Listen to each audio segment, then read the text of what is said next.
فوائد السالکین میں صفحہ 278 کے حوالے سے یہ بات لکھی ہوئی ہے. خواجہ معین الدین چشتی قدس سرہ نے فرمایا کہ میں حضرت مخدوم شیخ یوسف چشتی قدس سرہ کی خدمت میں حاضر تھا کہ ایک شخص بیعت کے ارادے سے آیا.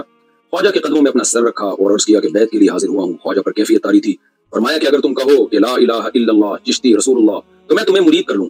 کیونکہ وہ شخص دھن کا پکا اور سچا تھا, اس نے فوراً اقرار کر لیا. خواجہ نے بیعت کے لیے اسے اپنا ہاتھ دیا اور اسے بیعت کر لیا. پھر فرمایا کہ سنو میں کون ہوں اور کیا ہوں.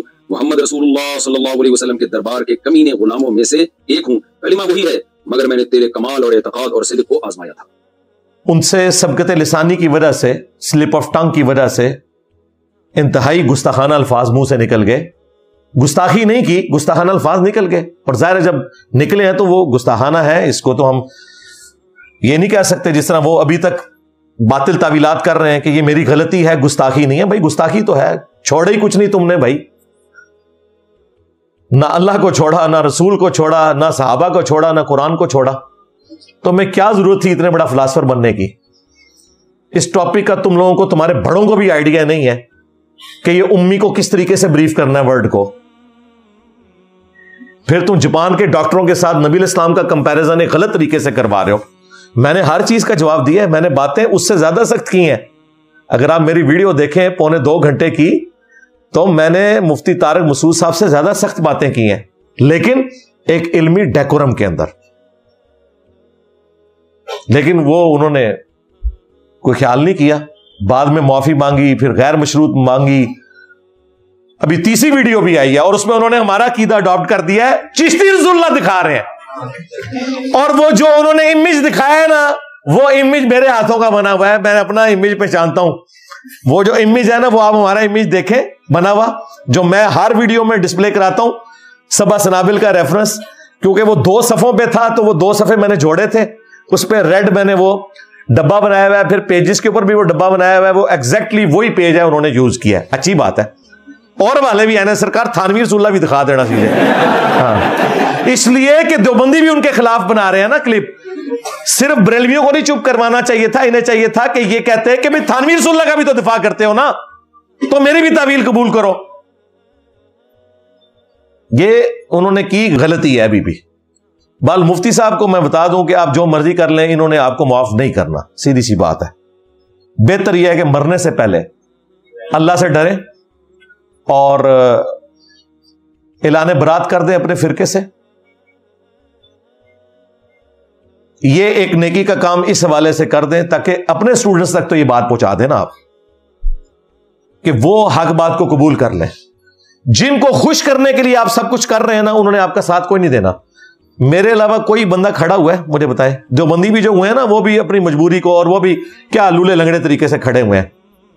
میں پوری دلیری کے ساتھ کھڑا ہوں کہ یار اس سے یہ مس ہینڈلنگ ہوئی ہے, معافی مانگ لی, اس معاملے کو ختم کرو. ان کو بھی چاہیے کہ یہ اعلان برات کریں. جن فرقوں کی وجہ سے یہ بندہ گمراہ ہوا تھا, اس کی جو پرانی آڈیو گھوم رہی ہے جس میں یہ کہہ رہا ہے کہ میں پوری گارنٹی سے کہتا ہوں کہ تم اپنے سامنے کسی کو گستاخی کرتے ہوئے دیکھو تو اسے قتل کر دو. اللہ دے بندے ہو, ماموں پارٹی فتوے دیں ہو, اپنے بچے لانچ کرو نا. تقی عثمانی کا بیٹا کدھر ہے؟ اس نے تو کبھی کسی کو شہید نہیں کیا.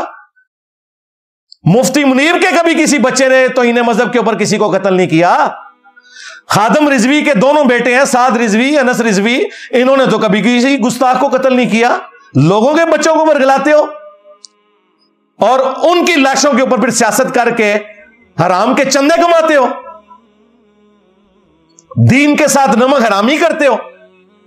بے شرمو, میں گارنٹی دیتا ہوں جی آپ قتل کر دیں اس کو. اب وہ کہہ رہا جی وہ میری پرانی ویڈیو تھی. سرکار اس سے کام نہیں چلے گا. یہ بتاؤ وہ پرانی ویڈیو ہمارے پرانے جو بزرگان بے دین ہے نا, ہاں, اور جو علماء کرائم ہے, مجرم علماء, ان کی تعلیمات کی روشنی میں وہ گند میں نے, وہ بقول تمہارے منہ کی بواسیر تھی نا جو, وہ ان کی وجہ سے نکلی تھی. یہ بواسیر تمہارے بزرگوں کی تھی, یہ بقول تمہارے, میں تو یہ ورڈ نہیں استعمال کرتا. یہ بتاؤ. وہ کہتا ہے میری نئی ویڈیو دیکھیں. نئی ویڈیو میں بھی وہ پھنستا ہے, کیونکہ نئی ویڈیو میں اس نے کہا ہے کہ اگر کوئی گستاخی کرے گا اس کی توبہ کو ہم ایکسپٹ نہیں کریں گے, کیونکہ اس طرح تو کوئی بھی گستاخی کر کے توبہ کر لے گا, اسے قانوناً سزا ملنی چاہیے. تو سرکار پھر بریلوی ٹھیک کہہ رہے ہیں, 295C کٹنی چاہیے. تو نئی والی ویڈیو کے اندر بھی آپ دیکھیں تو اس میں وہ کیا کہہ رہے ہیں کہ قانون ایگزیکیوٹ ہوگا.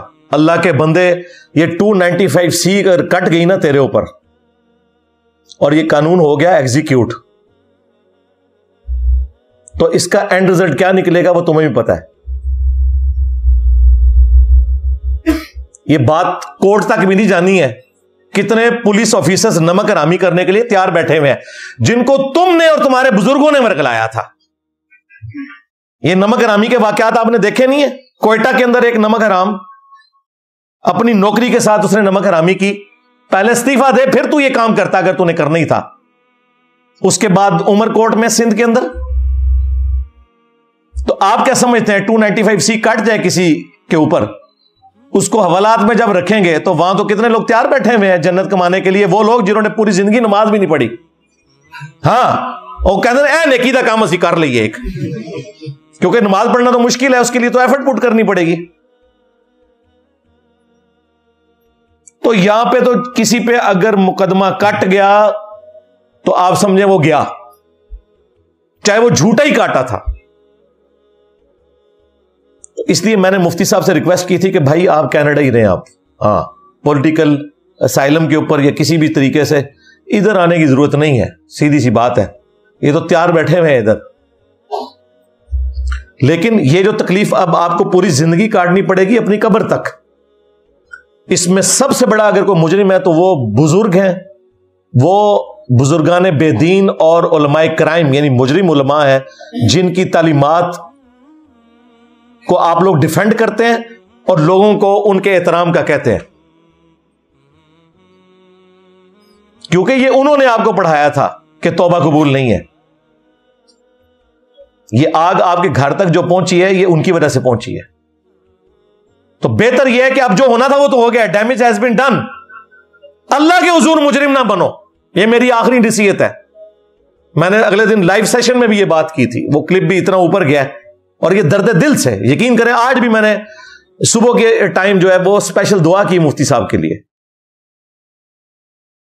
ان کی فیملی کے لیے, باقی مظلومین کے لیے بھی جو اس تکلیف کو کاٹ رہے ہیں, خواہ وہ مولوی ہو یا نان مولوی ہو, جن جن پہ بھی الزامات لگے ہوئے. مجھے پتا ہے یہ کتنا خطرناک معاملہ ہو گیا اس کے ساتھ, اس کو بھی اندازہ ہے. لہذا یہ آج آ کے جو آپ انجینئر محمد علی مرزا بن رہے ہو اور بزرگوں کی گستاخیاں ہائی لائٹ کر رہے ہو نا, بریلویوں کو دکھا رہے ہو, تو بھائی یہ سارے کام آپ کے بزرگوں نے بھی ڈالے ہوئے ہیں. تو آج ضرورت پڑ گئی نا, ہمیں کہتے تھے نا کہ انجینئر صاحب ان موضوعات پہ کیوں بولتے ہیں, تو تم بھی نا بولو. اس کا مطلب ہے کہ اب تمہیں پتا چلا ہے کہ دین کا کام سارے کا سارا کیسے کرنا ہوتا ہے. لوگ ہمیں کہتے تھے نا انجینئر صاحب کمرے سے باہر نہیں نکلتے, انجینئر صاحب کو کمرے سے باہر نکلنے کی ضرورت نہیں, انجینئر تو گھر چ بڑھ گیا. میرا نبی سا ہے کوئی نہیں, تیرے بابے تے شے کوئی نہیں, چیک کر اپنے بچے دا موبائل, نہ نکلا تو پھڑ لی. کوئی کلپ آیا ہوئے گا ٹک ٹاک دا, کوئی انسٹاگرام تو, کوئی نہ کوئی شے موجود ہوئے گی.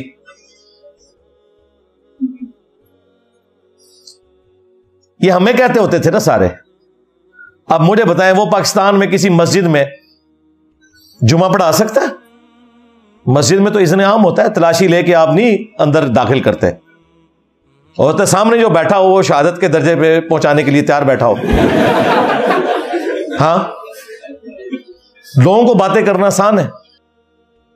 تو یہ اب آگ ان لوگوں کے گھروں تک پہنچ گئی ہے, اور یہ آگ رکنے والی نہیں. میں آپ کو بتاؤں, یہ تو مزے لے رہے تھے نا سارے, کیسے مجرم بن کے خاموش بیٹھے ہوئے تھے. کسی مولوی نے کہا کہ یار یہ پولیس والوں نے نمک حرامی کی ہے کوئٹہ میں بھی اور عمر کوٹ میں بھی, اب ڈڈوؤں کی طرح ایک ایک کر کے باہر نکل رہے ہیں. جب اپنے گھر آگ لگی ہے تو تم سب جلو گے اس آگ میں جب تک توبہ نہیں کرتے ہو انشاءاللہ تعالی. اور یہ ہم تم لوگوں کا انجام اپنی آنکھوں سے دیکھ رہے ہیں, یہ بچنے والے نہیں ہو, یہ تم لوگوں نے آگ لگائی تھی ایک ایک کر کے ساروں کے. ابھی کل پشاور سے ایک بندے نے ویڈیو بھیجی ہے کہ جی یہاں کسی کی ذاتی دشمنی تھی, اس نے پکڑ کے توہین قرآن کا الزام لگا کے بندے ہی پھڑکا دیے. ابھی کئی واقعات سائیوال میں بھی چند دن پہلے واقعہ ہوا ہے, یہ رپورٹ ہی نہیں ہو رہے. یہ وہ واقعات ہیں جو رپورٹ ہی نہیں ہو رہے. یہ تو جرت دکھائی ہے ڈان نیوز نے, اس پہ کمال کا پروگرام ہے ذرا ہٹ کے, زرار کھوڑو صاحب کا, وسعت اللہ خان, دلیری کے ساتھ انہوں نے یہ عمر کوٹ والے واقعے کو بھی ڈسکس کیا اور کنٹینیوسلی ڈسکس کیا. اللہ کا شکر ہے کہ ایک منطقی انجام تک وہ معاملہ کسی حد تک پہنچا ہے, ورنہ تو میڈیا میں چیزیں اب ڈسکس ہی نہیں ہو رہی. اتنے زیادہ واقعات ہیں, مین میڈیا تو ڈرتا ہے کہ ہم نے کوئی بات کی کل کو ہمارے اوپر کوئی الزام نہ لگ جائے. تو ابھی تک تو صرف عوام الناس قتل ہو رہی تھی, اب مولویوں کی شامت آ گئی ہے, کیونکہ یہ ہونا تھا کہ ایک نہ ایک دن ان کے گھروں تک یہ آگ پہنچنی تھی. یہ اپنی جان نہیں چھڑا سکتے. ہمیں جو باتیں کرتے تھے نا کہ انجینئر صاحب کمرے سے نہیں باہر نکل سکتے, انجینئر صاحب ان ٹاپکس پہ کیوں بولتے ہیں, تسی سام کے دسو جو کچھ پہ ہوتا جائے سنبھالو. ہمارا ویژن تم سے زیادہ تھا, ہمیں پتا تھا کہ یہ ایشو کیا ہوگا. اب بریلویوں کو موقع چاہیے تھا, وہ مل گیا. ان کا اختلاف اپنا تھا, وہ فرقہ وارانہ, ان کو اب وہ اختلاف نکالنے کا پکا موقع مل گیا اور وہ ڈھونڈ ڈھونڈ کے چیزوں کو ہائی لائٹ کر رہے ہیں اور فتوے لگا رہے ہیں. اب اس کے مقابلے پہ جو لوگ تکلیف سے گزرے ہیں ان کا کام یہ ہے کہ سارے فرقوں سے اعلان برات کریں, اللہ کے حضور توبہ کریں کہ ان فرقوں کی خدمت کر کے آپ کو کچھ بھی نہیں ملا. سیدھی سی بات ہے. پاکستان میں سب سے اسٹرانگ اسٹیبلشمنٹ ہے نا, اسٹیبلشمنٹ مجھے پناہ دے کے بتائے کسی ایسے بندے کو جس پہ توہین مذہب کا الزام لگاؤ, کوئی کچھ نہیں کر سکتا.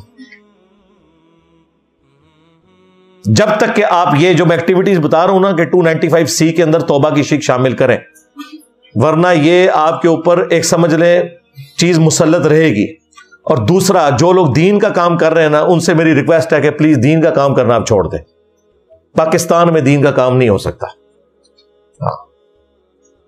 اس میں زیادہ سے زیادہ یہ ہے کہ آپ آیت اور حدیث کسی کو بتا دیں, مائک پہ آ کے, کیمرے پہ آ کے آپ نے کوئی بات کرنی نہیں, اور یہ دیکھیں آپ کو کس طرح یہ کوبرا سانپ کاٹ جائے گا.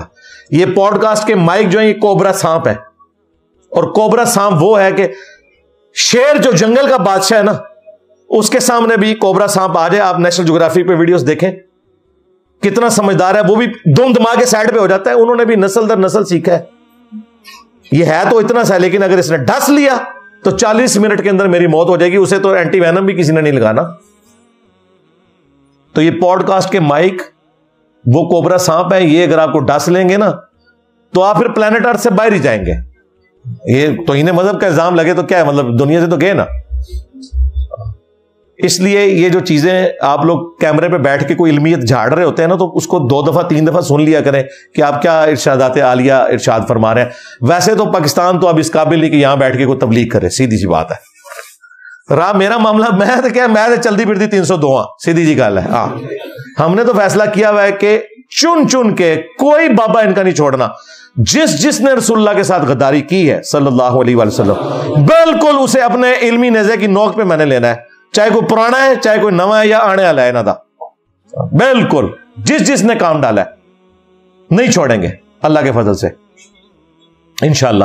تو مجھے بڑی خوشی ہوئی, مفتی طارق مسعود صاحب نے چشتی رسول اللہ والا واقعہ ڈسکس کیا. وہ ٹاپکس جن کے اوپر یہ ہمیں ٹونٹ کیا کرتے تھے, آج وہی ٹاپک ان کے کام آ رہے ہیں, دیکھ لیں.